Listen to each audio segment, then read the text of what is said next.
Então, alguém quer apresentar alguma coisa da Covid? Tá, Helder, pode abrir o microfone. Deixa eu abrir o microfone, travou aqui o áudio. Ah, tá. Peraí, agora está funcionando. Então, Luiz, da Covid, eu tive uma dúvida. O meu gráfico dá um pouco diferente. Daí eu olhei no seu código lá, eu, Aham, daí eu vi que tinha um lambda lá que estava 0,4. Mas depois você modificou esse lambda no código. Daí eu falei, vou testar 0,4 em vez de 1 para começar o meu. Daí eu testei, certo. as curvas bateram. Daí eu fiquei mais confuso ainda.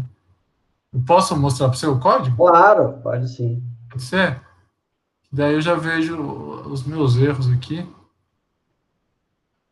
Por exemplo, Se é que tem erros, né? vai ter erro sim, porque meus gráficos estão feios, não é para dar aquilo lá não. Espera aí, só vou. Alguém aqui, você consegue apresentar?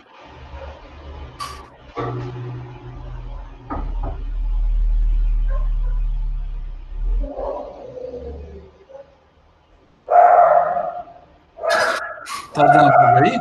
Aham, tá sim. Eu fiz um pouco diferente, né? Eu peguei, Aham, fiz aqueles parâmetros, eu usei a função que você deu semana retrasada, né? Você comentou, você explicou sim, depois. Daí tá certo. bem burrão assim o código, tá bem limitado. Daí tá bem burrão mesmo, mas daí eu achei que tava funcionando. Porque só eu fiz isso aqui, daqui eu coloquei as variáveis, eu coloquei junto com a função de dinâmica, Certo, fiz vários vetores daquela proxy function. certo. Daí eu fiz aqui e rodei ele com esse algoritmo aqui. Daí, aqui eu tô plotando os gráficos, né? Só vou rodar. Uhum. Só rodar de novo, porque senão as figuras vão ficar. Acho que. Peraí. Ah, tá. Eu vou apagar aqui.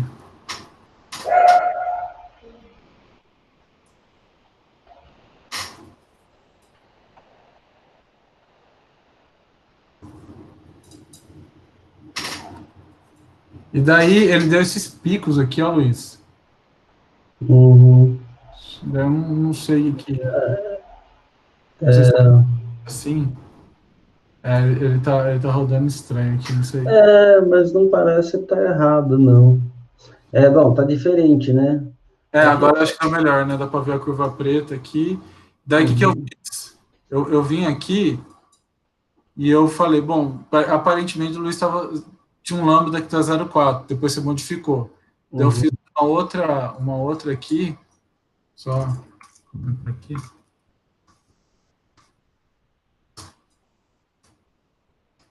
que ele parecia mais suave. Eu acho que é essa, tá 0,4. Eu vou rodar aqui.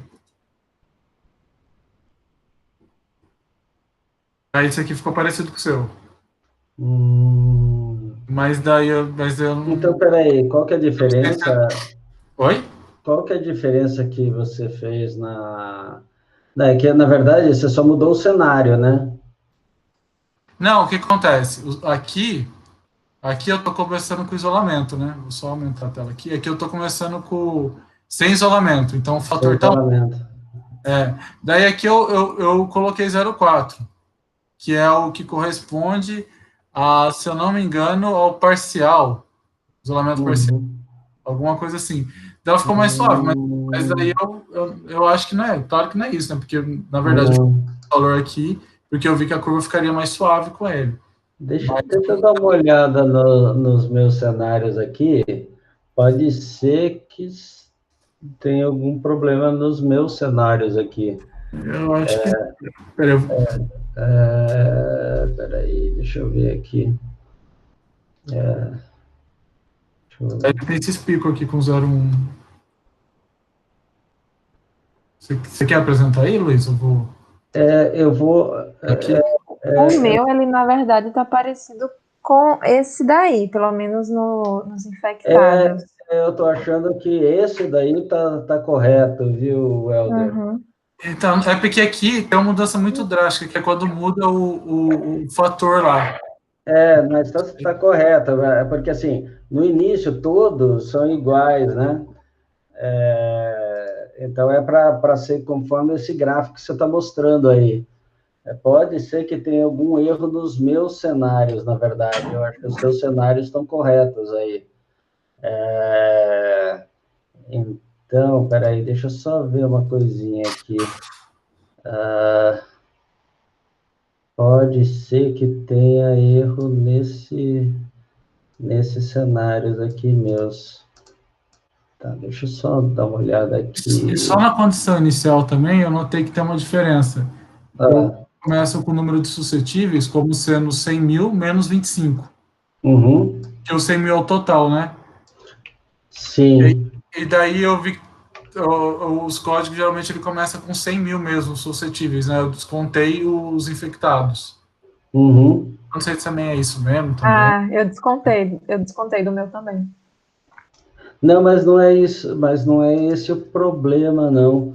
Na verdade, eu estou achando que, na verdade, eu estou com um problema no meu cenário aqui. Porque ele não, o número de infectados aqui no meu, ele não começa igual, ele deveria começar igual. Então, o Luiz, o lambda seu no começo, tem um lambda lá, que ele estava 0,4. Uhum. Não sei se aquele lambda ele está mudando, ou se está multiplicando por ele, está mudando alguma coisa. Deixa eu ver aqui. Eu não lembro. Deixa eu só ver se eu tenho seu código aqui ainda, eu acho que eu apaguei. Tá, eu vou apresentar aqui meu código. Deixa eu te apresentar aqui. Mas eu acho que, na verdade, é a sua solução que está correta, viu, Helder?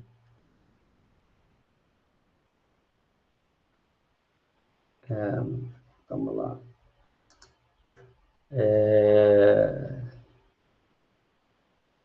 Tá, aqui estava o lambda original, e aí a gente...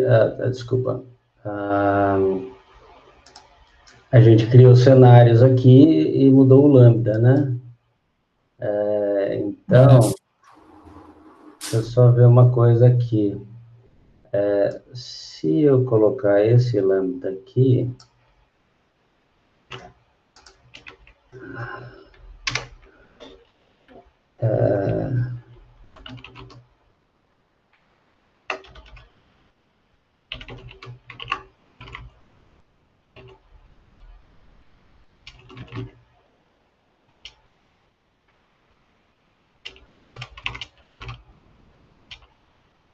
São 365 dias mesmo, né? Tá. Esse lambda do cenário A é sem nenhum... sem nenhuma mudança, né? Sem nenhum isolamento, né? Isso. Deixa eu só ver uma coisa aqui. Eu multiplico o Mi aqui, né? O Mi é 70, é isso mesmo, né? Se eu multiplico o Mi pelo lambda... assim, eu multiplico o Mi pelo lambda.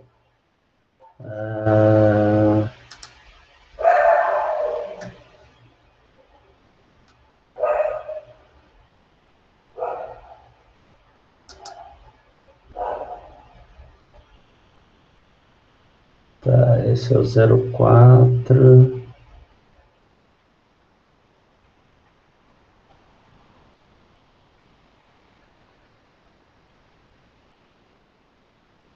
Deixa eu ver aqui, ela deve estar no input, né?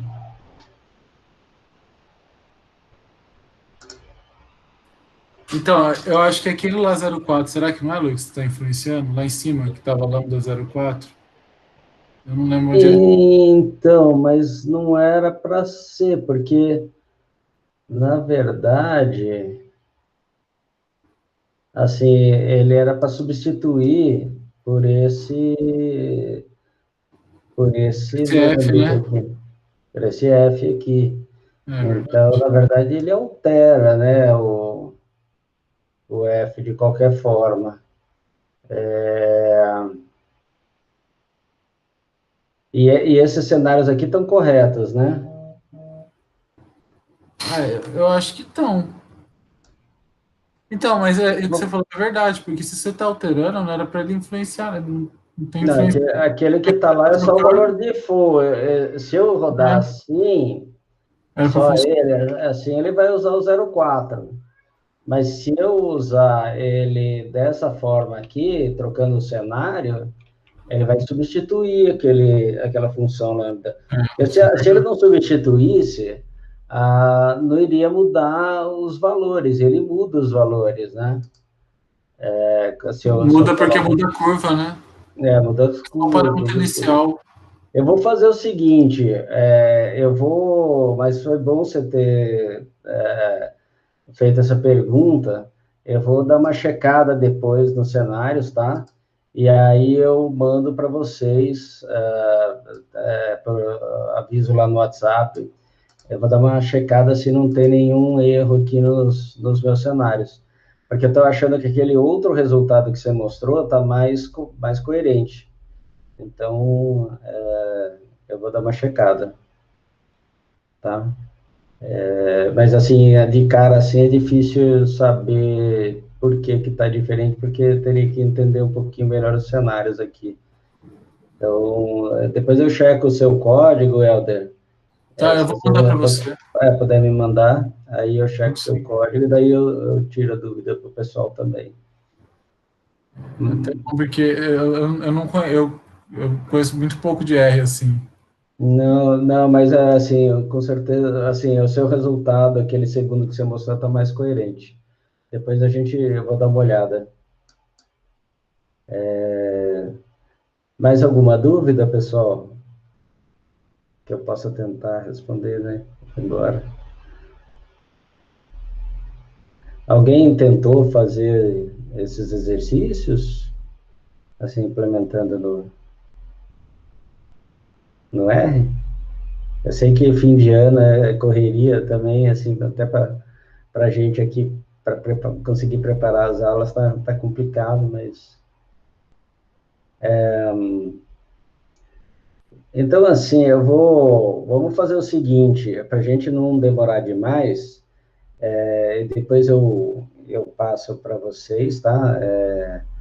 Essa resposta para o Helder, né, que o Helder levantou, mas me parece que os gráficos que ele apresentou estão mais coerentes, tá? Até considerando o artigo original. Então, a gente dá uma olhada depois. Aí eu acho que é melhor a gente já começar com o SD-Sim, para não demorar muito, né, Natália? Pode ser. Pode ser? Aham. Então tá legal, pessoal. Vamos começar com o SD-Sim. E aí, bom, como hoje é a última aula, né? Daí eu gostaria que vocês praticassem aí, né, durante esse período que a gente vai ficar sem aulas, né? A gente volta aqui, que dia mesmo, Natália? Dia 5. Dia 5 volta ao curso. Tá É legal? o Tá, planejado. beleza. Então, se vocês puderem, assim, para não perder o jeito, dar uma olhada lá no código, eu vou deixar também o de crescimento animal depois lá para vocês, direitinho né, nesse formato, tá?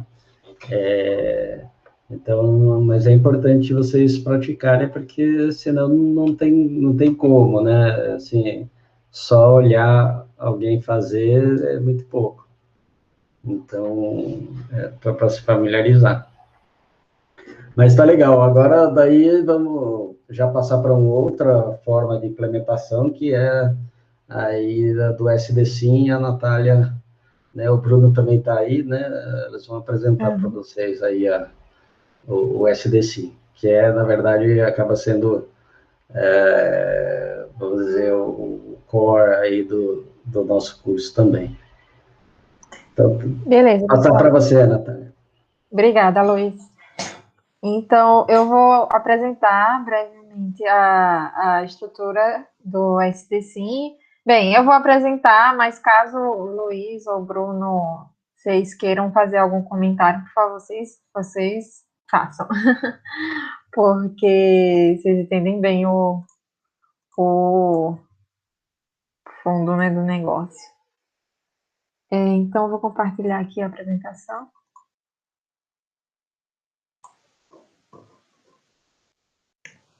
Que eu vou apresentar, depois a gente vai mexer na interface.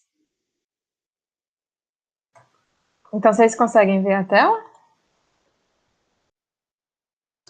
Estamos vendo sim. Certo.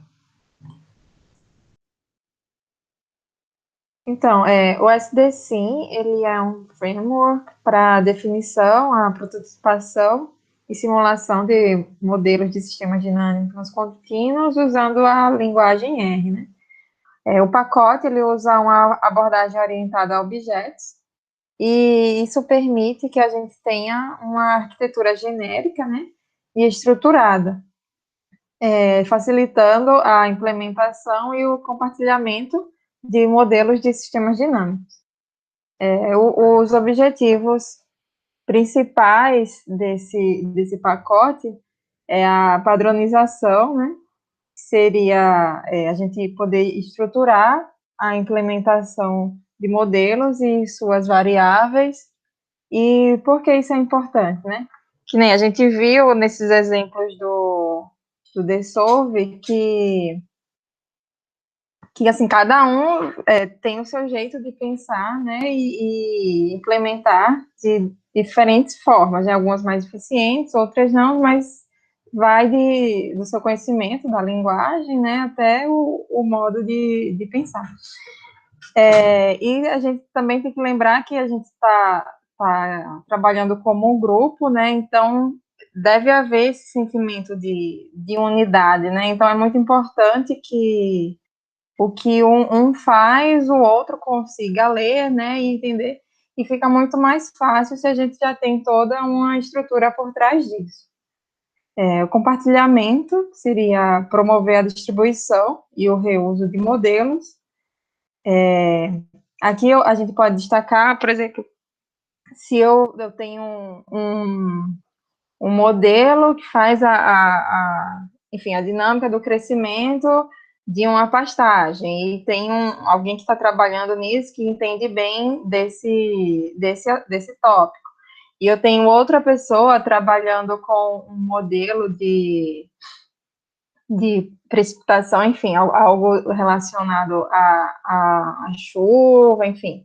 E daí, se eu quiser expandir, né, o meu sistema, juntar esses dois modelos, o SDSIM permite fazer isso de maneira relativamente simples, e dessa forma cada pessoa pode trabalhar na sua especialidade, né, e no fim a gente pode juntar esses modelos para simular um sistema mais complexo ainda. E assim vai, pode acoplar modelos já acoplados com outros modelos atômicos ou sendo acoplados também. E a usabilidade, que é feita através da integração, né, com a interface gráfica do usuário. A interface ela é um pouco mais engessada, né, do que você programar por linha de código, vocês verão isso, mas ela vai auxiliar a gente na familiarização, né, com a abordagem que é adotada no SDSIM, de modelo, de cenário, de simulador, e assim a gente pode acelerar, de repente, a curva de aprendizagem entre os participantes do grupo.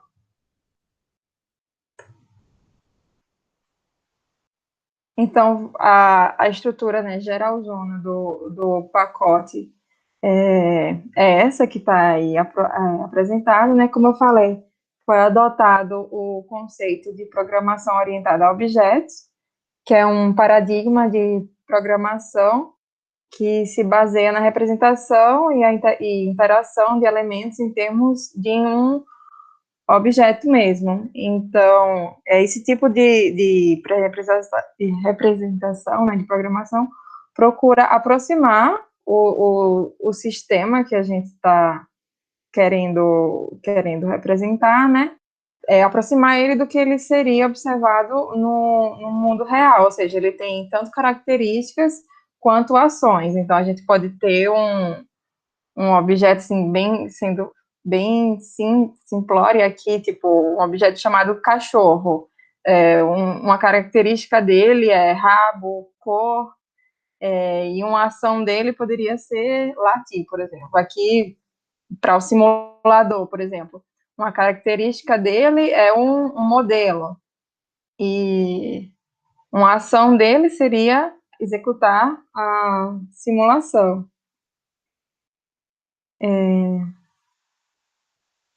Então, agora eu vou começar a falar mais especificamente de cada componente, né, que eu mostrei aqui em cima. Se alguém quiser falar alguma coisa, pode falar. Enfim, um cenário, ele é um objeto, né, que armazena em seus atributos toda a especificação do cenário de simulação do modelo de sistema dinâmico, o valor das variáveis do modelo e das configurações de simulação. Então, essas são suas características, né, e ele tem como funcionalidade a modificação de variáveis e o armazenamento do... Oi, Luiz. Não, tá perfeito. Eu só queria comentar aqui que o nosso conceito aqui de cenário, para quem está acostumado a estudos de cenários e coisas assim, ele é um pouquinho diferente, tá? Por quê? Porque ele, primeiro, o conceito usual de modelo, ele inclui parâmetros, tá? Então, mas daí você fala, você tem parâmetros no cenário aqui. Então, não é um conceito muito usual. Por que que nós escolhemos esse conceito de cenário um pouco diferente, né? Porque a gente quer generalizar tudo que você pode mudar no modelo, a não ser a estrutura dele, né, a estrutura matemática dele, nós colocamos no cenário, tá?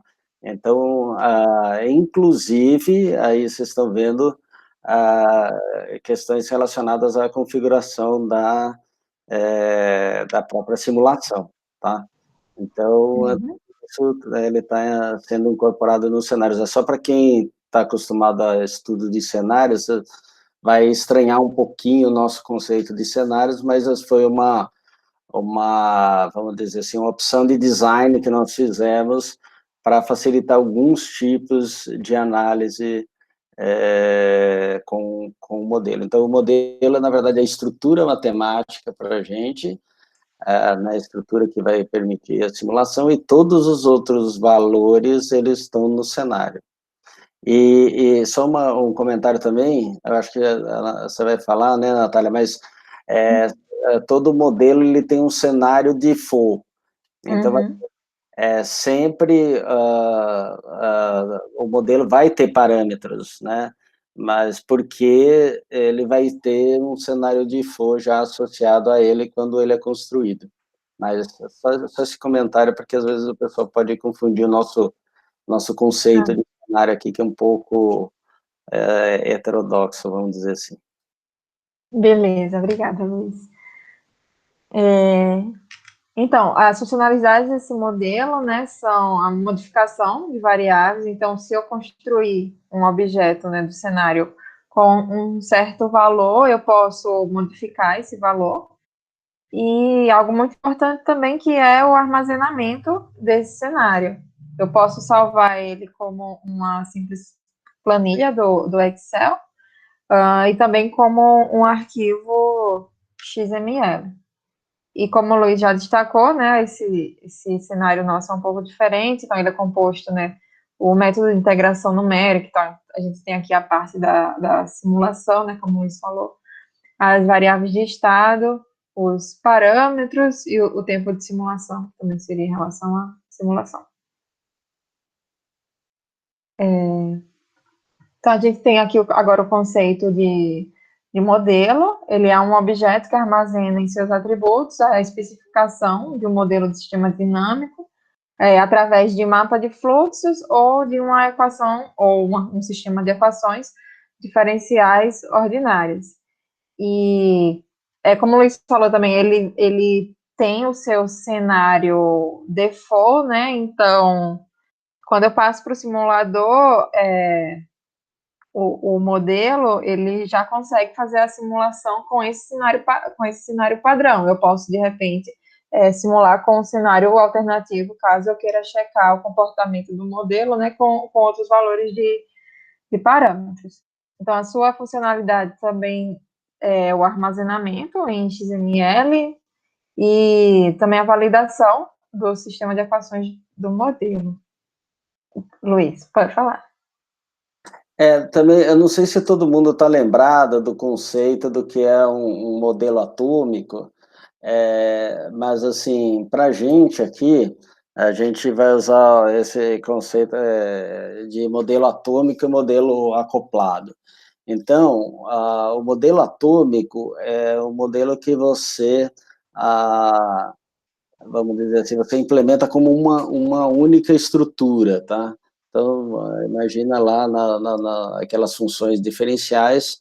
Aqui vai ser a abordagem um pouco diferente, né? Orientada a objetos, mas logo vocês vão ver isso. Mas o modelo atômico você implementa como uma estrutura única.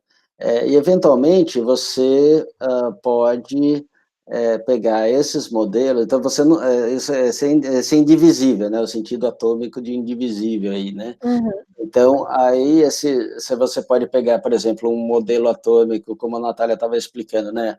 Uma parte que é a água no solo, dinâmica da água no solo, depois você tem o crescimento da planta, que depende de quanto tem de água no solo, então você vai acoplar um modelo lá que é de crescimento da planta, e vamos supor que essa planta seja uma pastagem, e daí você quer fazer o modelo de pastejo, né? De como que o animal vai colher essa pastagem, e daí depois você vai querer fazer um modelo do crescimento do animal, e depois você vai querer fazer um modelo que faz análise econômica desse sistema todo. Então, você vai modularizando, vamos dizer assim, o desenvolvimento desse modelo maior, né? Então, a gente chama isso de acoplamento. Então, você pega vários modelos atômicos como se fossem peças, desse modelo maior, e você constrói elas separadamente e depois acopla, né? Só para lembrar, assim, né, que como está colocando como modelo atômico, só para o pessoal Sim. lembrar desse conceito. Certo. Então, e o modelo também, né, ele pode ser dinâmico, nesse caso ele vai ser descrito justamente por um mapa de fluxo ou por um sistema ou uma equação diferencial ordinária, e ele pode ser estático também, né, quando ele não tem as variáveis de estado, tem apenas equações auxiliares, ou ele pode ser acoplado, que é o que eu e o Luiz já falamos, né, quando há conexão entre dois ou mais modelos para descrever um sistema mais complexo. E para isso, a gente, falando agora um pouco, né, de programação orientada a objetos, a gente usa o conceito, né, de hierarquia, porque a gente tem, digamos que no topo, a classe modelo, e que dessa classe são derivadas essas três outras classes, né, que seria o modelo dinâmico, o modelo estático ou o modelo acoplado. Então, aqui, né, a gente tem, como já foi dito, o cenário padrão que o modelo exige, as equações ou sistema de equações diferenciais ou mapas de fluxo que descrevem o modelo, as suas equações auxiliares e as funções globais. Aqui, falando um pouco agora sobre o modelo acoplado, ele é um objeto, ele é derivado, né, do modelo. É um objeto que armazena em seus atributos os modelos atômicos componentes que constituem um modelo acoplado, e uma lista de conexões que define a comunicação entre seus componentes. Então, o modelo acoplado, ele pode ser constituído tanto de modelos dinâmicos quanto de modelos atômicos. E essas conexões são, assim, alguém abriu? Luiz? Alguém abriu o microfone? Eu estava abrindo o microfone, assim, que o modelo acoplado, ele pode ser uma mistura, né, de modelos estáticos e dinâmicos, né? Ou até outros modelos acoplados. Ou até outros modelos acoplados, exato. Em níveis hierárquicos diferentes. Legal, notar. Então, como suas funcionalidades são a construção do modelo acoplado a partir dos componentes e conexões, a validação do sistema de equações do modelo acoplado e, mais uma vez, o armazenamento do modelo em um arquivo XML. Então, o modelo acoplado, ele precisa, né, do conjunto de modelos que o constituem e as conexões entre esses modelos. Agora, falando sobre o simulador, ele é um objeto que simula um modelo de sistema dinâmico contínuo com um cenário padrão ou com um cenário específico, né, dado pelo usuário. O cenário específico, ele substitui os valores do cenário padrão na simulação. Então, se eu já defini um modelo, né, ele possui um cenário padrão, e daí eu queria só alterar um parâmetro do meu cenário padrão, eu não preciso reescrever todo um cenário e só mudando aquele valor. Eu posso simplesmente criar um cenário apenas com aquele parâmetro que eu vou querer mudar, e daí o simulador trata de fazer uma combinação desses dois cenários. E então, como as funcionalidades do objeto simulador estão a inicialização, escrito errado aqui, do modelo, e a execução da simulação do modelo. E, finalmente, o resultado, que é um objeto que contém as trajetórias das variáveis do sistema, o diagnóstico da simulação e os dados de reprodutibilidade. Esses dados são, tipo, o modelo com o qual esses resultados foram gerados, bem como o cenário também. E as funcionalidades dessa classe, né, desse objeto, são a visualização gráfica das trajetórias das variáveis do sistema e também a exportação dos resultados obtidos para arquivos, né, que a gente pode usar no Excel, por exemplo. Agora vou falar sobre a interface gráfica, que é até onde a gente vai ver hoje. Então, o desenvolvimento e o uso de simuladores de modelos de sistemas dinâmicos, ele é facilitado, né, por meio dessa interface, pois ela é mais intuitiva e organizada. Então, como eu falei, a princípio, para a gente se acostumar melhor com a ideia, acho que é importante primeiro a gente dar uma olhada em alguns exemplos, usando a interface gráfica. Então, ela foi desenvolvida com o framework Shine, ela foi desenvolvida pelo Bruno, então se o Bruno também quiser falar alguma coisa, pode falar. Trata-se de uma ferramenta mais didática, né? Ela permite a exportação do modelo em arquivos XML para manipulação, em script ou compartilhamento, e ela também importa, né, modelos também em XML, e ela está inclusa no pacote. Então, essa é uma breve descrição, assim, a visão mais geral do que é o pacote. E agora a gente vai ter o primeiro contato com ele através da interface. Se alguém quiser fazer algum comentário até aqui, eu vou parar aqui só para colocar a outra tela da interface para o compartilhamento.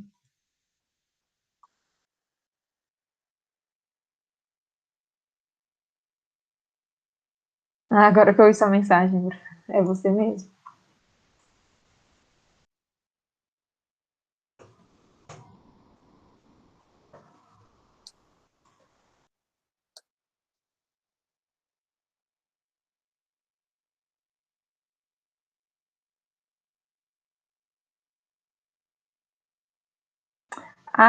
Antes disso, acho que eu vou vou mostrar como vocês podem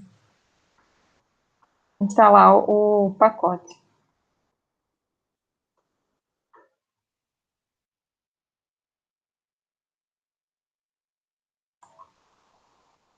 Ah, tá, esqueci.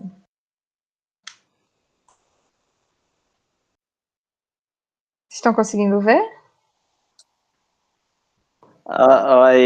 Só aí a gente já vê que os gráficos do Helder estão mais pertos, né? Então, eu tava aqui só. Eu fiz com o SDC, inclusive. É legal.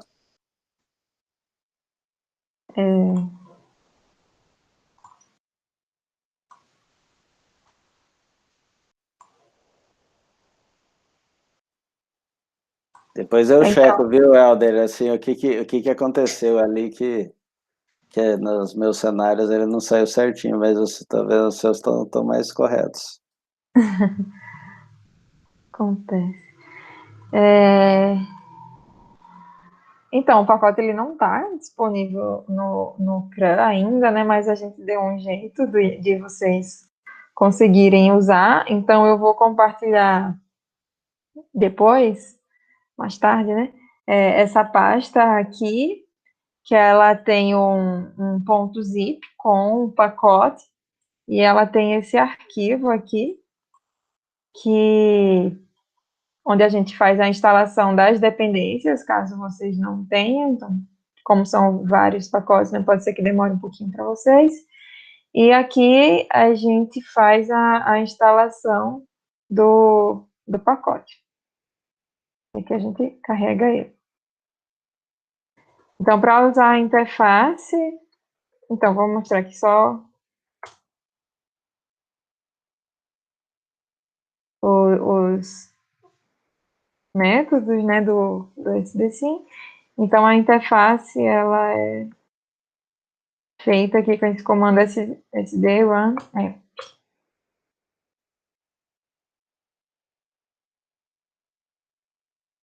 Então, essa é a cara dela, né? Aqui a gente pode criar um modelo do zero. Então, como eu havia dito, ele pode ser... Desculpa, só para para ficar mais claro, o que está acontecendo aí, quando a gente abre essa interface, é que o R, a gente abriu um servidor dentro do R, que expõe uma porta local, esse IP aí, 127.0.0.1, significa que é um endereço local da sua própria máquina. A gente dá para usar localhost também, ao invés desse IP. E aí ele abre essa porta 3849 que a gente pode usar para acessar esse servidor que está aberto no R. Então, se você for lá no R, vai lá no R, Natália. Ele está escutando para essa porta aqui, ó. Então, se você entrar nesse endereço, que ele faz automático, na verdade, quando a gente executa esse comando, ele abre a interface. Beleza. E por trás da interface, ela está rodando aí nesse kernel do R. Aqui,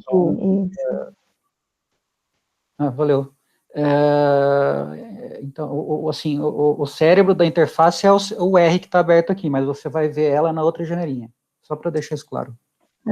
Valeu, Bruno. Só para também colocar que, na verdade, você pode, inclusive, é possível, né, deixar isso num servidor, né? Você pode deixar o SDC em um servidor e a pessoa construir o modelo remotamente.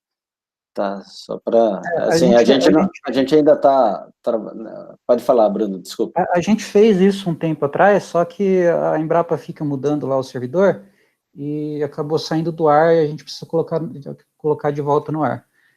Só que a gente está esperando a gente atualizar algumas coisas para deixar um negócio mais definitivo. Só que assim, não é tão simples, na verdade, porque tem umas questões de segurança, né? Alguém pode rodar algum comando, tipo, desligar o computador, aí o seu computador desliga, porque você tem acesso ao R. Então, a gente colocou algumas medidas de segurança também para para proteger isso. Então, não é tão simples assim de só... Assim, dá para abrir e usar em outro computador se for só você, mas se for para colocar para terceiros, é bom você não fazer isso. Exato, exato. Eu esqueci de falar isso. Não faça isso em casa, né? Como eu digo. Exato. Só para deixar claro, eu usei Docker para fazer essa segurança, se alguém tiver interesse em procurar sobre isso. Beleza. Então, gente, foi o Bruno que fez isso, ele sabe bem mais que eu, pode ficar falando, viu, Bruno, por favor.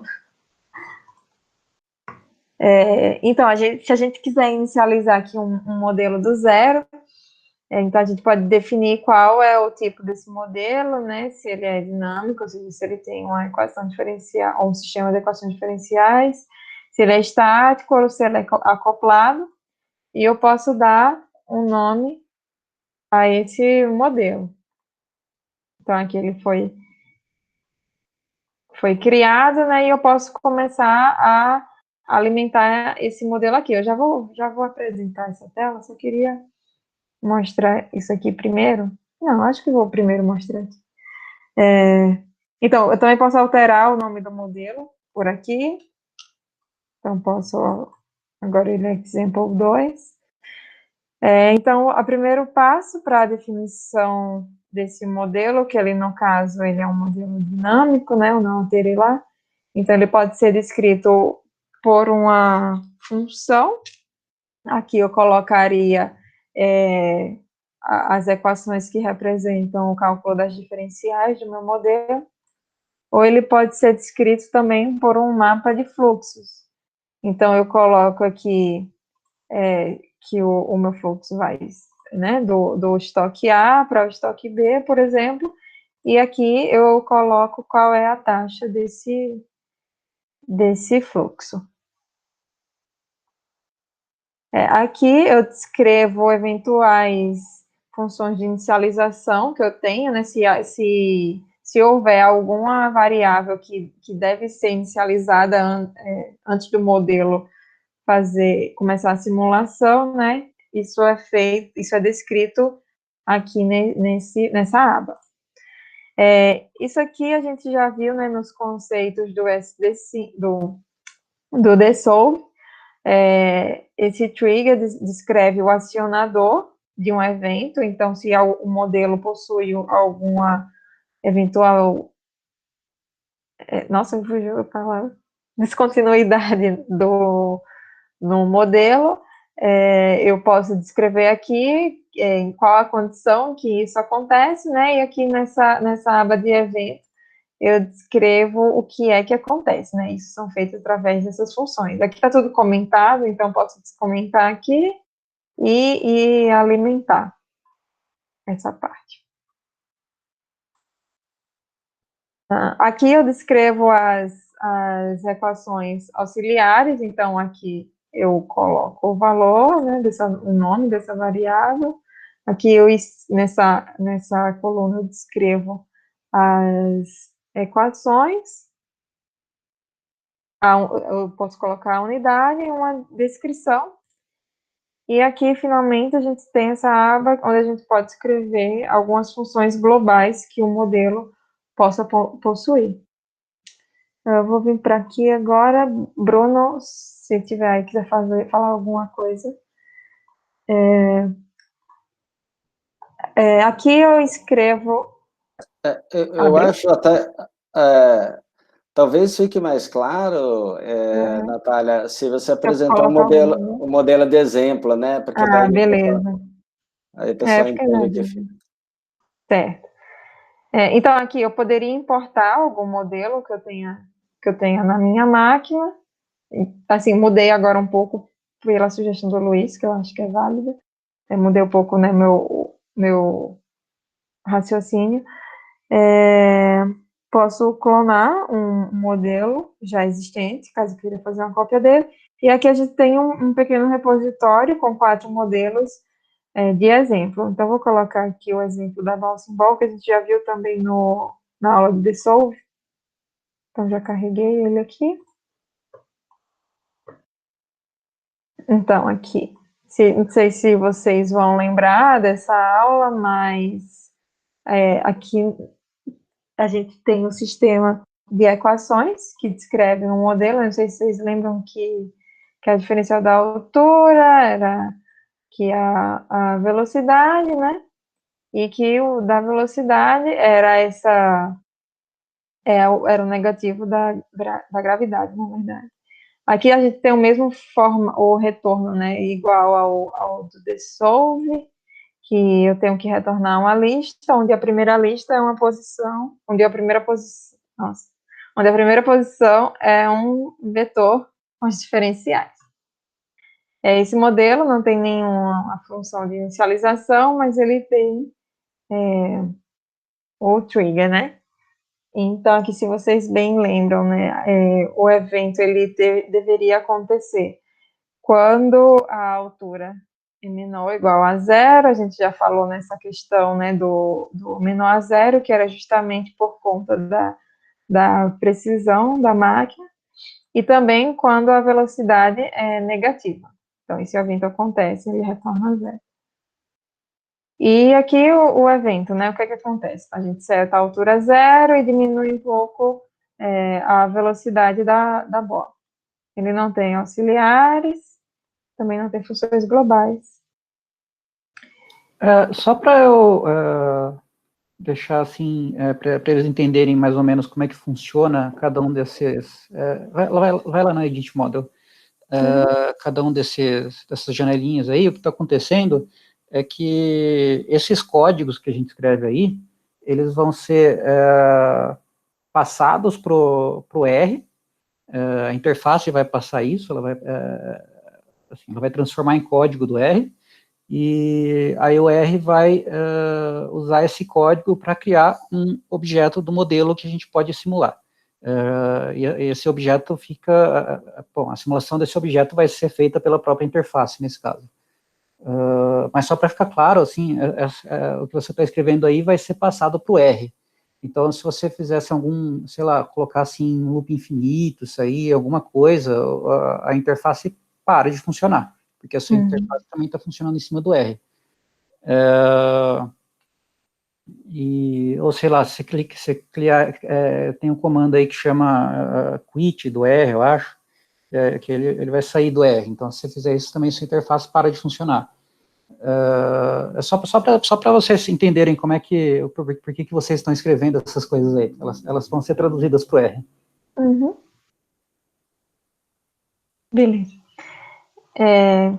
Nessa aba aqui, a gente pode colocar eventuais descrições, né, do modelo. Então, aqui a fonte de onde foi pego esse modelo.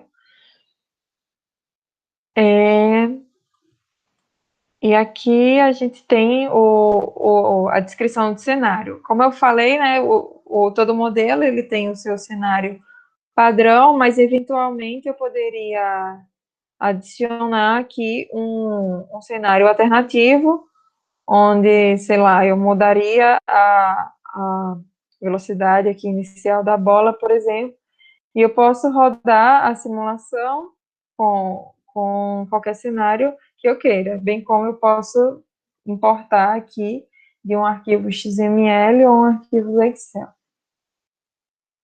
Então, o cenário ele é composto, né, pelas variáveis de estado. Então, nesse caso, são a altura e a velocidade, os valores iniciais, as unidades e a descrição. Ele é composto também por eventuais constantes que o modelo tenha, né? Nesse caso, ele tem apenas a gravidade, que é dada por metro por segundo ao quadrado. Ela não tem parâmetros. Ela tem esse K, né? Que é o valor pelo qual a velocidade da bola dissipa, né? Então, né, ele se dissipa em 10%. Ela não tem dimensão, e aqui é uma descrição. E também o cenário ele pode ter switch. Se o Bruno puder falar sobre isso, que eu tenho um pouco de dúvida.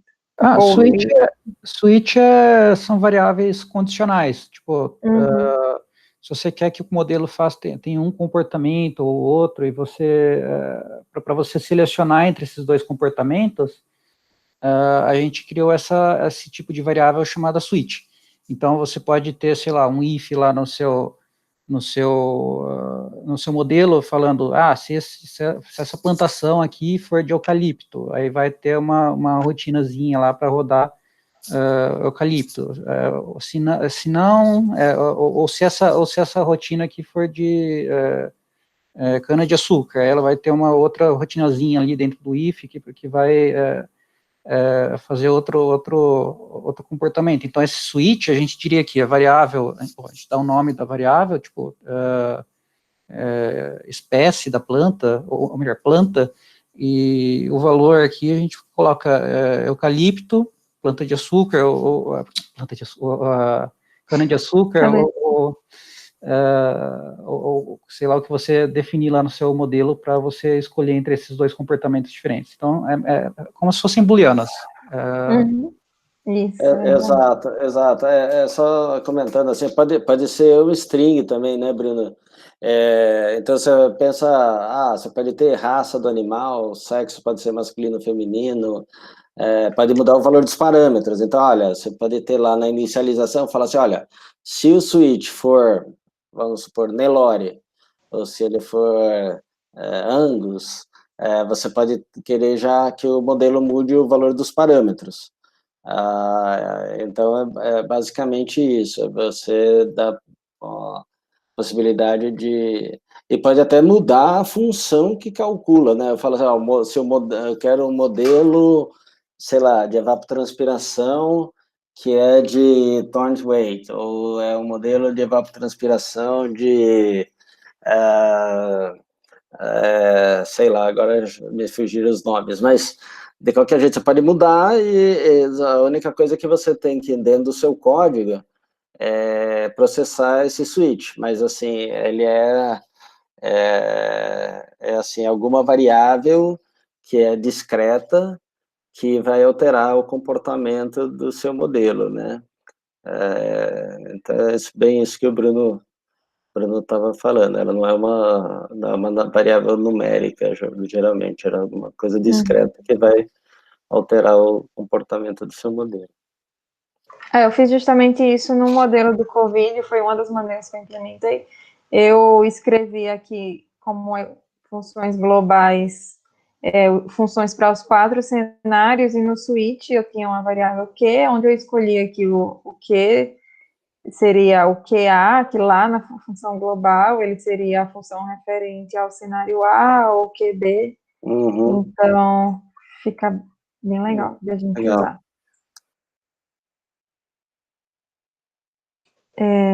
Aqui no input também eu posso adicionar algum arquivo de série temporal. Esse modelo não tem, né? Mas eu vou depois apresentar um modelo acoplado, inclusive, que ele vai ter, a gente vai poder ver isso juntos. Tá. Então, antes de passar para a simulação, vou passar só rapidamente aqui no help, a gente vai ter algumas explicações sobre a usabilidade da interface, e aqui a gente tem o about. Então, aqui a gente tem as configurações de simulação. Então, aqui a gente tem os métodos de integração numérica, e aqui o tempo inicial da simulação, o tempo final e o passo de tempo. Então, se o modelo tiver tudo certinho, eu posso começar aqui a simulação e tudo deveria dar certo. Então, que eu posso escolher o número de entradas que eu queira visualizar. Aqui, caso o modelo tivesse variáveis auxiliares ou séries temporais, eu não poderia visualizar nessas tabelas. E eu posso ver graficamente aqui, adicionando as minhas variáveis de estado ao eixo X da variedade, né, que eu poderia mudar de repente, não vou fazer isso, né, faz mais sentido a gente ver o eixo X sendo tempo. Eu posso colocar o título, posso mudar o label, mas eu vou deixar o default. E posso mudar o label do eixo Y também. E como eu mostrei aqui, foi muito rápido, né? A gente tem as variáveis que eu posso plotar. O tipo de plot, também posso mudar. E se eu desejo ou não mostrar as unidades dos meus labels, né? Eu só quero que os eixos fiquem, né, um só ou dois. Posso salvar o plot. Aqui eu decido a resolução. E eu posso salvar também a trajetória, não mostrei isso. Posso salvar também a trajetória como um arquivo CSV. Então, eu vou mostrar aquele modelo. Pode ser, Luiz, que eu pedi que você desse uma explicaçãozinha? Ah, claro. Vamos ver se eu consigo. Então, foi muito Faz um uma da tempo hora, já. né? Desculpa. Mas tranquilo. Então, esse modelo é um modelo acoplado que o Luiz vai poder mais falar sobre o que acontece no modelo em si, né? Mas, assim, aqui, como eu já importei esse modelo, enfim, ele está aqui na minha máquina, esse é o modelo acoplado, esses são os seus componentes. Então, aqui já fica carregado. Vou só excluir. Posso excluir um modelo, vou até mostrar aqui. Vou querer excluir esse exemplo 2, que eu só fiz para dar uma mostrada, né? Posso deletar ele aqui. Só um detalhe rapidinho. Esses modelos que são carregados aí na interface, eles somem se você fechar a interface. Tá? Então, assim, você criou ele, mas ele não está assim, criado, ele tá ali, na memória. Se você apagar tudo isso, ou melhor, se você fechar o R, acho que se você atualizar a interface, talvez eles permaneçam, mas, bom, talvez não sei, mas não, eles somem, então eles não estão criados, você tem que salvar eles, de fato, para um arquivo, para eles ficarem salvos. A gente estava pensando em colocar alguma coisa, tipo, arquivo temporário, para não apagar tudo quando a gente fecha, mas a gente não mexeu nisso ainda. É importante, então, inclusive para salvar, né, para a gente não perder, que nem o Bruno falou que a gente corre o risco, a gente tem a opção de salvar aqui esse modelo, de fazer o download dele. Certo. Esses modelos, quando a gente salva eles são salvos num arquivo XML. Você quer mostrar rapidinho, até para eu lembrar? Sim, esse arquivo do modelo acoplado? Do modelo acoplado. Ai, meu Deus. Peraí, gente. Vou achar aqui na minha bagunça. CPG?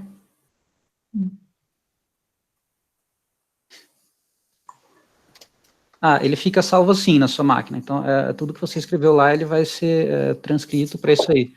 E no caso dos modelos acoplados, o que ele está fazendo Espera só um pouquinho, Natália. Deixa eu só ter certeza do que eu estou falando. Ele está salvando todos os modelos no mesmo arquivo, né? Sim, ele está... Peraí, desce um pouco. Dá para ver que os dois modelos que a gente está usando nesse modelo acoplado, qual que é o nome dos modelos mesmo? ETR e NPP. Então, o ETR e o NPP estão salvos como submodelos desse modelo acoplado, nesse arquivo. Tem duas tags aí, SDOD model, dentro de componentes, que são modelos atômicos. Aqui onde está grifado é um. Isso. Mais para cima a gente tem o outro. Que são os componentes, né? E as conexões. E aí, quando você carrega esse modelo lá na interface, ele vai aparecer naquela listinha. Os três modelos vão aparecer naquela listinha. Mostra lá, Natália. Sim. Aparecem os três modelos aí, o NPP, TR, que são os dois modelos internos, né? E aí o Simple Pasture Growth, que é que é só, na verdade, é só estabelecer as conexões entre esses dois modelos. Você pode mostrar E as as variáveis. conexões? Você pode mostrar as conexões, Natália? Então, aqui, ó, o que acontece? O que a gente está falando ali? Você tem, do modelo ETR, você está passando essa variável que é FWR, né? Então, assim, ó, Sender Component ID, só que, assim, veja que, assim, o Sender, ele está do lado direito e o Receiver do lado esquerdo, então, às vezes, a gente pode confundir, mas, então, você tem o modelo ETR, que ele está passando essa função WR, que é uma função de restrição hídrica, né, para o modelo NPP, né, que é o receiver, né, e para a variável WR, que é uma conexão de entrada, uma porta de entrada para essa variável, né. Então, assim... Na verdade, ela é uma variável de input, a gente não definiu portas no... Ah, tá, tudo bem, é o mesmo tipo de... verdade, desculpa, que, na verdade, você define a conexão e não porta, né. Se você olhar lá no modelo NPP, ele vai ter uma variável de input chamada WR, que vai ter um valor default. Olha lá, Natália. Vai no NPP e vê o input. Isso, vai ter uma variável WR, um valor 1. Aí, o que vai acontecer é, quando você rodar esses dois modelos juntos, sempre no final de cada passo da simulação, aquele outro modelo vai mandar um valor de WR, que aquele modelo calculou, para o WR do modelo NPP. Então, esse modelo ETR vai calcular esse valor WR usando uma auxiliar, e aí esse valor vai entrar como input para a variável WR e substituir aquele 1 que estava lá. Exato. É assim que esses dois modelos são acoplados. Exato. E por outro lado, aí o NPP, ele também está mandando uma variável aqui, né, que é relacionada à área foliar, que vai alterar, né, na verdade, a massa foliar, que vai alterar a evapotranspiração. Então, o NPP é a abreviação de Net Primary Production, né, da produção primária líquida, né, que é quanto de material de fotossintetizado menos a respiração da planta, né, o quanto de massa de carbono ela vai realmente fixar, né, ao longo do tempo, né, instantaneamente. E a ETR é a evapotranspiração de referência, né, quanto que a planta vai, a evapotranspiração inclui a transpiração da planta mais o solo. Então, esses dois, quer dizer, modelos, eles acabam estando interligados aqui por essas variáveis, quer dizer, a quantidade de água que está sendo calculada, né, no solo pelo modelo ETR, ele está alterando a taxa de crescimento da planta, e o crescimento da planta também altera a ETR. Então, embora sejam dois modelos, eles têm conexão entre eles, então a gente pode acoplar. Não sei se ficou razoavelmente claro. Depois a gente vai passar um artigo, né, Natália, para o pessoal. Isso. É um artigo que ainda está a gente está terminando para fazer a submissão, mas ele explica mais detalhadamente assim, o funcionamento do pacote. Então, como o modelo ele é acoplado, a gente viu que a janela mudou aqui um pouco, né? A gente não tem mais aquela parte com a equação diferencial, os triggers, os eventos, enfim, porque justamente, como a gente mencionou aqui agora, o modelo acoplado ele é composto pelos seus modelos componentes e as conexões que o Luiz já explicou como é que se funciona, né? Então, aqui ele não foi feita nenhuma descrição, isso quer dizer que aqui, né, tá vazio, o ícone de descrição, ele não tem nada. Acho que seria interessante mostrar daí os modelos Cada componentes. modelo, Né? exato. Pra cá. Agora, Luiz, não sei se você vai querer explicar um modelo. Só bem rapidinho. Fundo, né? Só bem rapidinho aqui, esse modelo, embora ele chame NPP, né?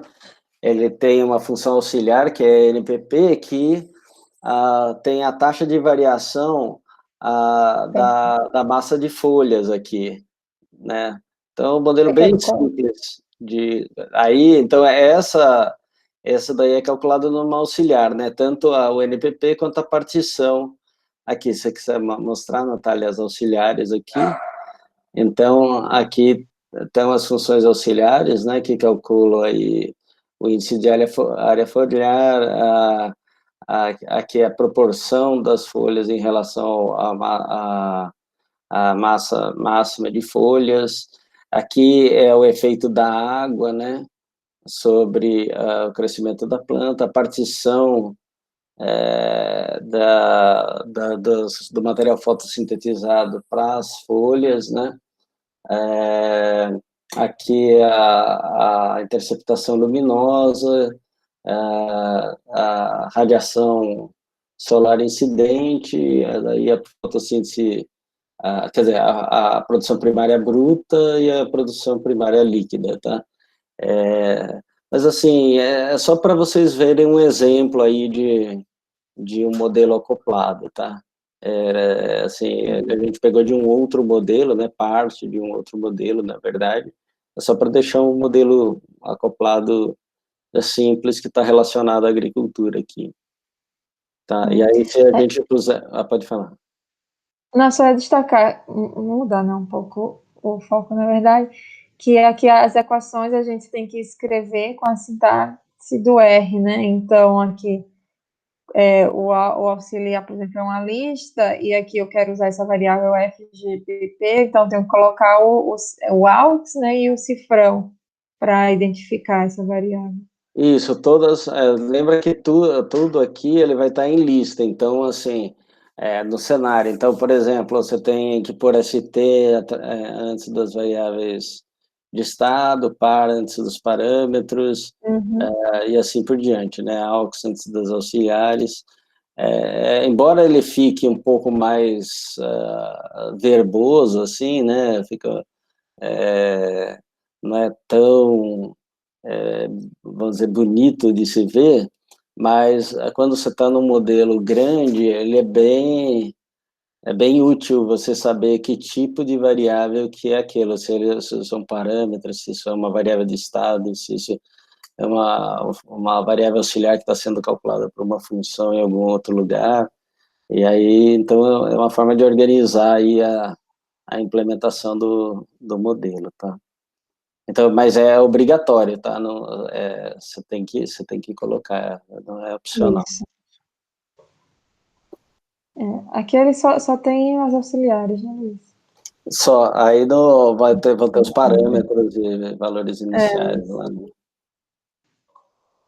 Tem uma coisa interessante aí, que eu acho que a radiação, ela é uma variável que vem de uma série temporal, né? Então, eu já vou mostrar, então. Tá. Então, como o Luiz falou, né, essa variável de radiação, ela é uma série temporal que vem desse arquivo, .csv. Então, eu posso adicionar ele só vindo aqui em Browse, em Global Write. Então, ele já está carregado. Posso dar uma olhada no documento também. Ver. Explotar se eu quiser. Então é isso. Quer falar, Luiz? Eu acho que só para lembrar também que toda série temporal ela é convertida no SD-SYM para uma forçante, tá? Então, assim, para usar lá dentro, você vai usar como uma função de tempo. E aí você tem que identificar. tem que identificar qual tipo de interpolação que você quer. Ela tem 3, né? Tem a spline também, né? Se não me engano. Sim, eu acho que sim. Tem uma função que chama spline, que tem alguns métodos de interpolação. Então, mas quando você põe aí a interpolação que você quer, você pode pôr constante, linear e spline? Eu acho que não é spline, eu acho que tem 3 métodos do spline que você pode colocar aí. Um momento. Spline não necessariamente é linear. Ao contrário, é mais comum você encontrar não linear com splines. Não, o que está falando é que a gente pode escolher o tipo de interpolação que a gente pode colocar para essas variáveis. Você pode colocar constante, linear, e tem alguns métodos do spline que não são lineares, que a gente pode escolher também, que agora eu não lembro. Geralmente eles não são lineares. É muito difícil você encontrar um spline que seja linear. Ao contrário, a raridade existe, mas é imenso. É mais assim, exemplos, mais teóricos do que prático. Assim, a spline aqui, quando a gente coloca spline, já vai ser uma spline cúbica, tá? Então, assim... seria um tipo particular de spline. Exato. Eu acho que tem mais opções, mas eu acho que o padrão da spline aqui é a spline cúbica. Sim, Depois a gente pode colocar um factor nessa tabelinha interpolation para a gente poder selecionar qual tipo de interpolação que a gente quer. É melhor. Sim. Porque ali aparece um drop-down. Então, eu tô achando estranho, não tinha esse drop-down aí, nessa... Não tô lembrado, acho que aí não tinha mesmo. Tá. Então, tá legal. Beleza. Certo. Então, aqui tem a variável de estado, né, que é a massa de friagem. Os parâmetros, tem algo que você queira falar, Luiz?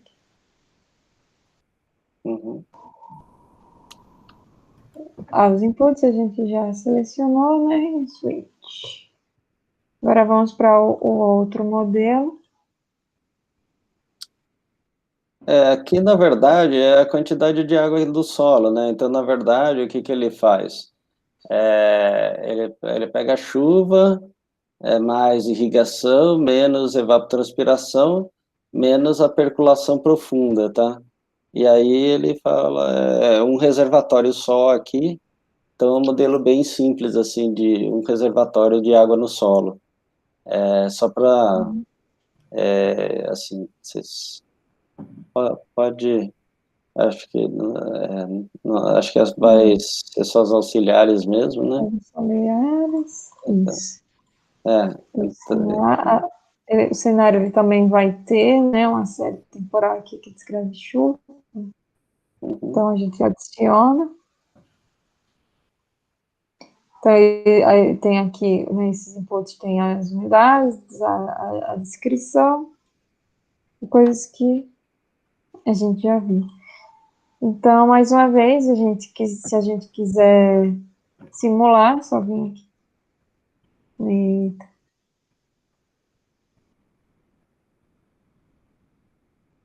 Tá. Tenta simular individualmente.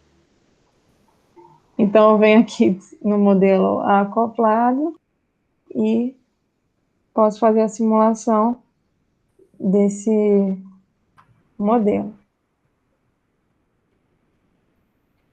Então, tem alguma variável, Luiz, que você acha que é melhor de visualização? Pode pôr, por exemplo, aí, quer ver, tem a massa foliar aí, o índice de área foliar, o LAI. Então, aqui está tá, na verdade, o LAI, e aqui...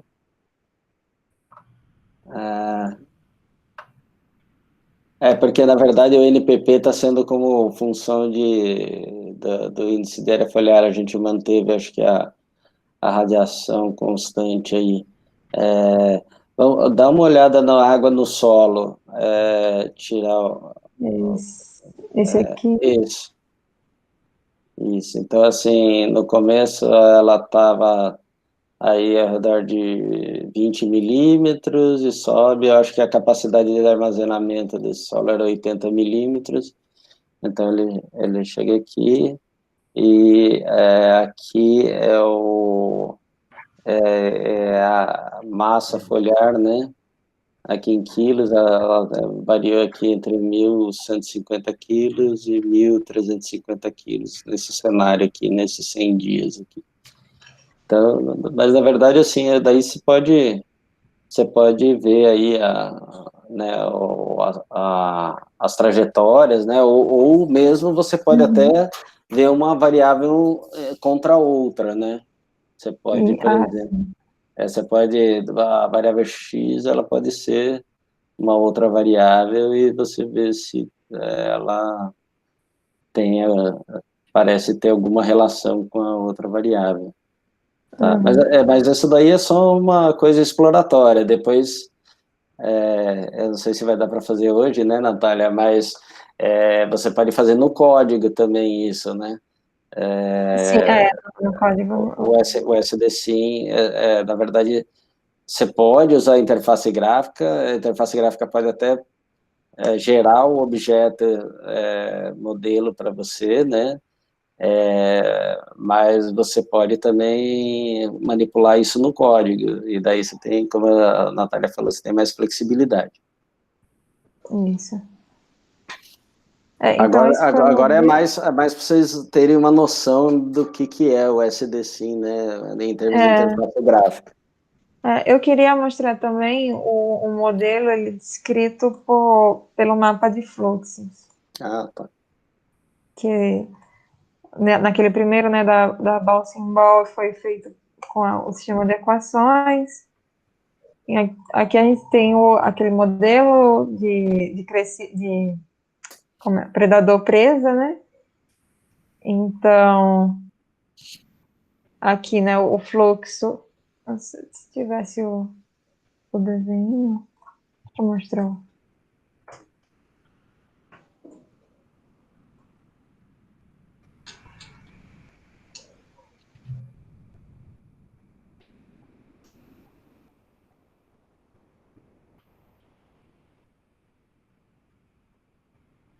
Então, aqui, se vocês lembram, né, do que a gente já viu, esse modelo, ele tem esse fluxo, né, do nascimento de presas e de morte, e bem como o nascimento de predador e de morte. Então, aqui no só a gente define uma variável endógena, né? Então, a gente tem esse fluxo que vai dessa boundary para o estoque Y, que são as presas, descrito por esse fluxo, e aqui o fluxo de morte das presas, dada por esse fluxo também. E aqui, mais uma vez, o mesmo para o predador. Então, o fluxo que representa o nascimento e o fluxo que representa a morte desses predadores. Só essa questão de boundary aqui, é só para dizer que esse fluxo vem de fora do sistema, né? Isso, então, isso. Assim, só para colocar que ele vem do mando vizinho, ele não vem de outro estoque do sistema. Então, quando ele vem se ele viesse de um estoque do sistema, você colocaria o nome do estoque. Agora, se ele vem de fora, né, se ele é exógeno no sistema, você coloca a boundary, que vamos dizer, a palavra-chave aí para ele entender que vem de fora do sistema. Isso, exógeno, falei endógeno. Enfim, mas o que muda seria isso, porque O outro exemplo, eu até tenho também a implementação desse modelo descrito aqui por uma função, né? Então, a gente pode selecionar de que maneira a gente quer descrever o sistema. Ele não tem nada aqui nas outras áreas. A gente tem aqui as variáveis de estado do modelo, acho que... Nossa, ficou meio bugado. Os parâmetros, né? É verdade, tem os parâmetros, né? Alfa, beta, delta e gama. E aqui a gente pode fazer a simulação. Então, aqui a gente pode escolher os eixos, né? Vou botar assim. Põe Y em relação a R, só para... então ele fica circulando aí. Legal. Então, basicamente, é isso que eu posso definir, né? As variáveis que eu quero ver, exportar, eu já tinha mostrado. Basicamente é isso. Eu acho que eu esqueci alguma coisa, Bruno e Luiz. Você explicou as funções globais? É verdade. Nossa. Tem esse bugzinho aí também, quando você você clica em cima que ele volta. Vai lá, Natália. Clica em cima. Tipo aqui? Não, clica. Também pode ser, mas clica em cima. Ele volta. Tá. Você fala, A então, gente não descobriu como consertar isso ainda. Na dúvida, vocês clicam isso? Vai vir no manual. Isso mesmo.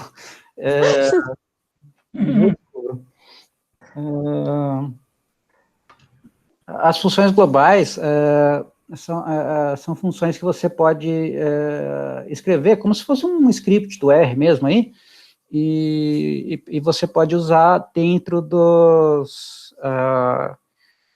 funções diferenciais, ou funções de inicialização, trigger, evento, ou auxiliares. Então, sei lá, se fizer uma função F aí, escreve uma função qualquer aí, só para exemplificar. É tipo uma conversão de unidade, né, por exemplo. Isso, faz essa função printar alguma coisa, print A. Isso. Aí, dentro da Differential Equations, você escreve, você coloca uma... aqui está em flow map. Então, vai nas auxiliares. Não tem. Isso. Aí escreve uma auxiliar qualquer e fala que o valor dela... isso, é f de 1. Isso, pode ser também. Aí essas variáveis auxiliares vão ser calculadas automaticamente, né, conforme a gente vai executar a simulação.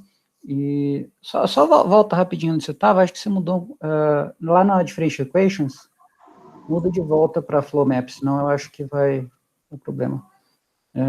Tenta simular isso, ver o que acontece.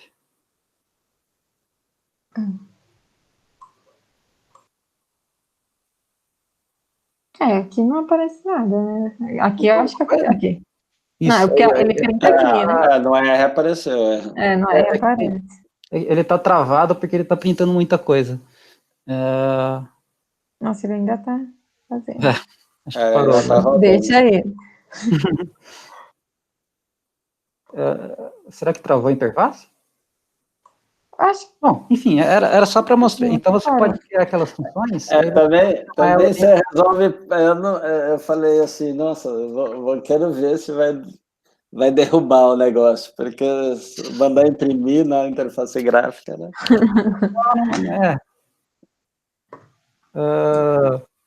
mas aí são funções que você pode usar tanto nas diferenciais, né, quanto nas auxiliares. Como eu falei, você tem um modelo dado por uma unidade, sei lá, de metro, e você quer, de repente, usar pés, não sei porque você queria usar isso. Pode ser qualquer coisa. Vamos supor que você queira uma função, um modelinho grande, assim, tipo assim, é uma função de Como é que é o nome de um modelo aí de evapotranspiração, que é o mais grandinho aí? Tem um pessoal de crescimento de planta aí? Alguém que... Mas você pode pôr uma função Você pode que é botar maior aí, tutorial, qualquer coisa. qualquer coisa, e aí você usar dentro do modelo, só para não ficar você dentro da função do modelo ficar alguma coisa muito grande lá, Principalmente às vezes você pode ter que usar ela mais de uma vez, né? Principalmente nesse caso de mapa de fluxos, vai lá no Differential Equations, Natália. Tem um espacinho pequeno para você escrever aí, então não dá para você ficar escrevendo muita coisa, não dá para você escrever um código muito complexo em cada uma dessas variáveis. Então, se você quiser, se você puder colocar uma função que calcula esse valor e só chamar a função ali dentro, é melhor.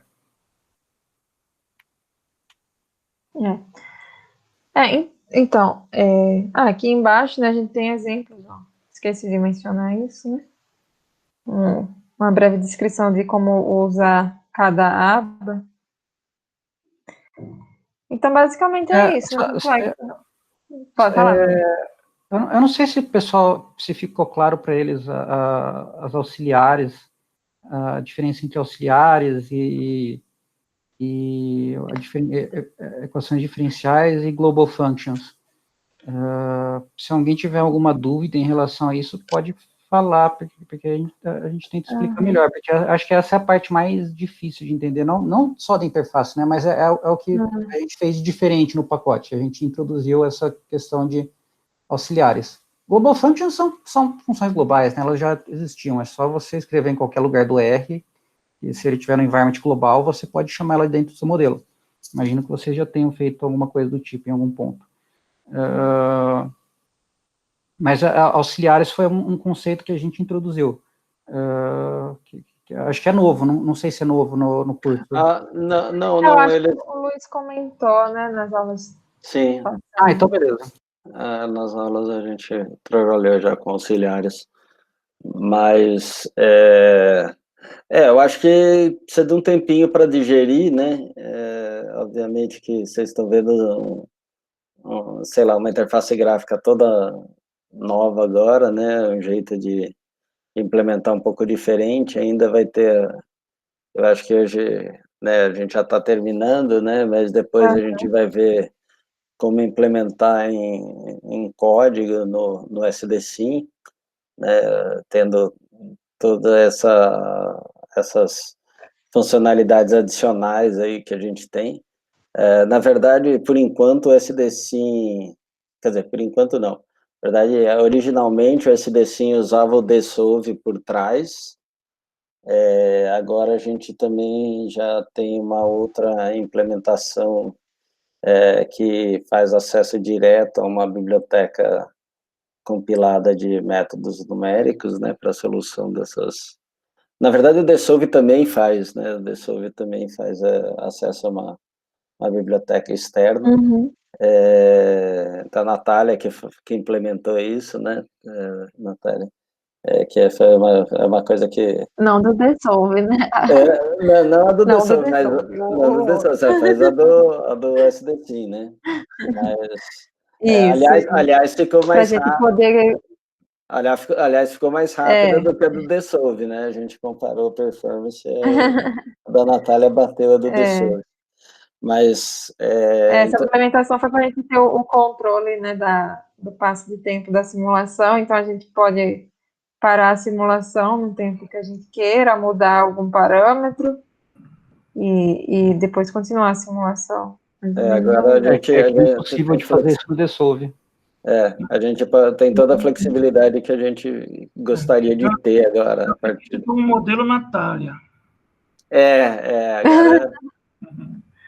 Então, mas assim, então, só para assim, sumarizar, eu acho que até foi legal, eu acho que o Fernando Sena que trouxe aquela questão lá de como implementar de uma forma mais organizada e tal, E aí a gente até mostrou algumas abordagens ali usando o próprio Dissolve, mas aí quando a gente estava, na verdade, o SD5 começou nessa tentativa, começou a partir da mesma pergunta que o Fernando fez. Como é que a gente faz o código de uma forma organizada e que a gente possa gerar um legado, que assim, as equipes entram, saem e tal, e todo mundo saiba entender o código que o outro fez, né?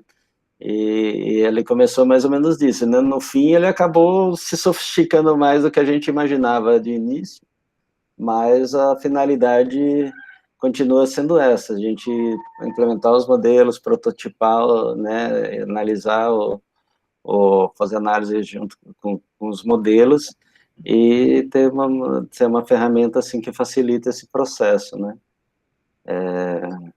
E aí, bom, aí o propósito também do curso é fazer vocês se familiarizarem com essa ferramenta, mas aí isso daí, cenas dos próximos capítulos, né? E aí a gente vai passar, você vai passar para eles o artigo depois, Natália? Isso, vou passar o arquivo, E vou explicar passar... a parte Pode de falar. instalação? Exato, vou passar essa... Vou colocar no Google Drive os dois. Essa pasta aqui, que é só rodar esse scriptzinho, como eu mostrei, e já deve fazer a instalação. Se tiver alguma dificuldade, falam comigo, ou com o Bruno, de repente. Beleza, pessoal. Espero que vocês não tenham mas- ficado muito assustados com o SD-Sim, mas depois vocês vão ver que é tranquilo.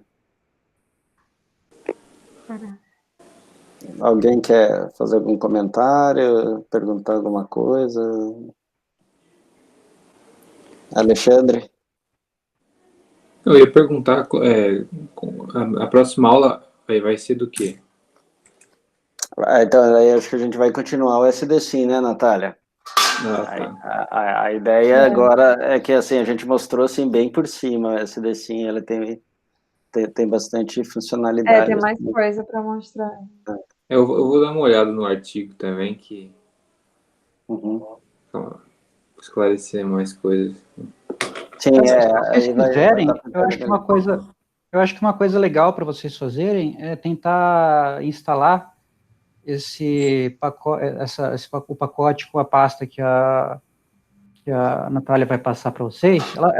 Só para deixar claro, ela vai passar dentro de um zip, eu acho, e extrai. Esqueci de falar, se vocês abrirem dentro do zip, vocês não vão encontrar. Foi o que aconteceu aqui. Eu abri dentro do zip, ele abriu no R, mas os arquivos não estavam lá. Aí que eu percebi que eu estava abrindo dentro do zip. Então, extrai ele dentro de uma pasta, abre pelo rproj e executa dá um source no arquivo R que está dentro da pasta. Você já mostrou, né, Natália? Mostrei no começo. Aí, vocês abrem a interface igual ela fez aqui. Acho que a Natália vai disponibilizar no YouTube também esse vídeo, aí vocês veem por lá como é que ela fez. E dá uma mexida na interface, simula os modelos, brinca, sei lá, tenta alterar algum parâmetro ou outro naquele modelo do bouncing ball, ver se muda a trajetória da bolinha. Acho que é um exercício interessante para eles fazerem. Ele carrega... Sugerir para eles implementarem esses que já vem trabalhando, talvez, era do crescimento animal, Luiz? Que de repente já tem um breve conhecimento, né, do modelo, já sabe o que é que se trata, talvez fica mais... Qual é a técnica padrão que ele usa para fazer a aproximação da solução? Ele pode usar qualquer um dos... na verdade, todos os métodos que tem no Dissolve ali, você pode escolher. Ele usa o padrão do Dissolve é o LSODA, então ele usa o LSODA também. Pode falar, Bruno. Pode falar. Não, porque eu ia falar que com a opção do controle do passo do tempo, é que isso ainda não está disponível nessa versão que eu estou passando para vocês, mas aí também é único e exclusivamente o LSODA. Mas pode falar agora, Bruno. Não, eu ia falar que você pode selecionar na interface, bom, tanto na interface quanto no pacote, vocês podem selecionar num menuzinho lá na página. Eu cheguei a mostrar essa parte. Deixa eu voltar aqui. Cadê? Como default, ele está selecionado no LSOD, igual do Dissolve. Vocês estão vendo? Sim. Então, ele abre aqui com o padrão LSOD. Mas aí tem esse monte aqui. Se você mudar para um modelo que tem eventos, igual Bouncing Ball, aí ele vai aparecer vai aparecer menos opções ali, porque modelos com eventos não conseguem, tem vários métodos que não rodam modelos com eventos. Certo. Eu não sei o que é LSOD, eu não sei se é uma modificação de um método de Euler, alguma coisa... É um método meio complexo de integração numérica. Na verdade, pelo que eu entendi, ele na verdade, ele não chega a é ser um algoritmo, método, né? ele é um algoritmo que seleciona um método a partir de alguns testes que ele faz no seu problema, entendeu? Ele é só um cara que decide, então, o que vai usar. Mais ou menos isso. Ele usa um método que chama BDF, é isso? BDF, ou o Adams, eu acho, eu gosto de ver que ele alterna entre esses dois, dependendo se o problema é stiff ou não, Sim. Mas eu lembro que quando eu comecei a estudar isso, eu li um artiguinho, eu vou te passar, pra você dar uma olhada, mas ele não é um método, ele é um algoritmo que define. E assim, esses variantes aqui, por exemplo, é porque faz muito tempo que eu vi sobre isso, mas acho que o LSOD, ele não altera automaticamente entre os métodos. Aí o LSOD, ele altera automaticamente.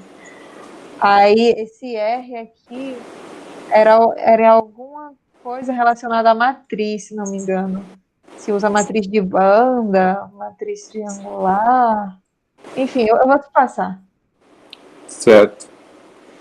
Deve ser, porque você fica imaginando como é que eles vai logo de cara aplicar um negócio, ele não sabe se converge, se é estável, né? Tem um monte de coisa que pode acontecer, então ele deve fazer um teste antes, né, para eu acho que ele trabalha e ele é com passo de tempo adaptativo também, esse método. Então, assim, é por isso que ele acaba sendo o default, porque, assim, ele, vamos dizer assim, na maioria das situações, ele se sai razoavelmente bem.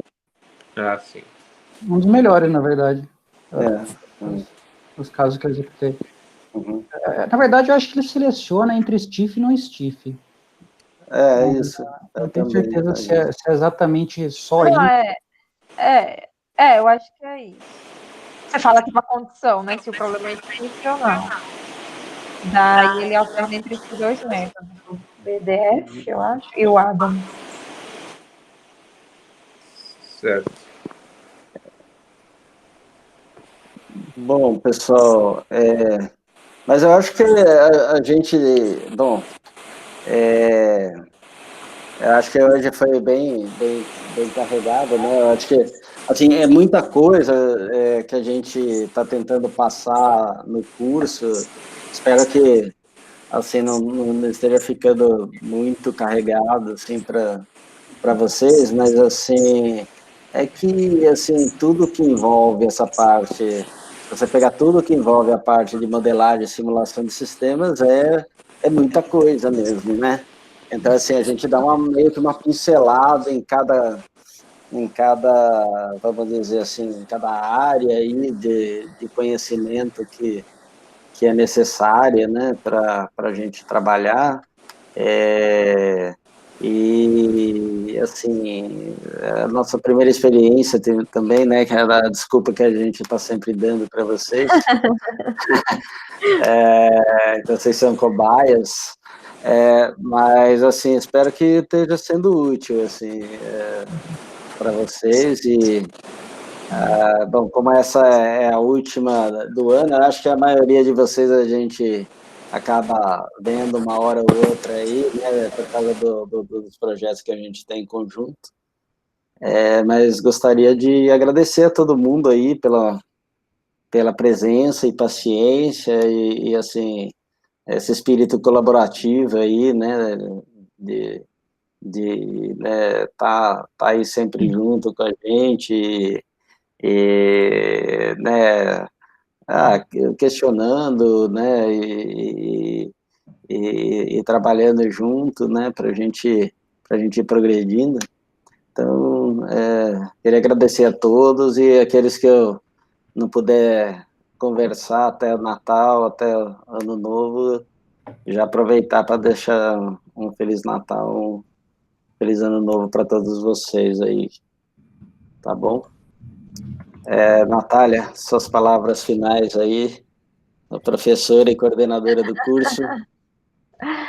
Então, gente, queria agradecer muito, não vou me alongar muito, mas tem sido uma experiência muito nova para mim, nunca coordenei nada, então espero que vocês entendam, caso esteja fazendo alguma besteira, aceito sugestões, críticas construtivas. Está sendo nossa primeira experiência, né? Então, como o Luiz falou, é a nossa desculpa, mas é porque é a verdade. E é isso, gente. Muito obrigada. Continuamos depois do nosso intervalo. A gente está à disposição, né, Natália? Isso, Estamos lá no grupo, sempre que vocês tiverem dúvidas, e a gente vai continuar no ano que vem incomodando um pouquinho vocês aí. Agora, eu tenho algumas dúvidas no contrato que a fundação enviou para a gente. Paulo, acho que você pode parar de gravar agora, Natália. Verdade. Paulo, eu acho que esse assunto, acho que é melhor a gente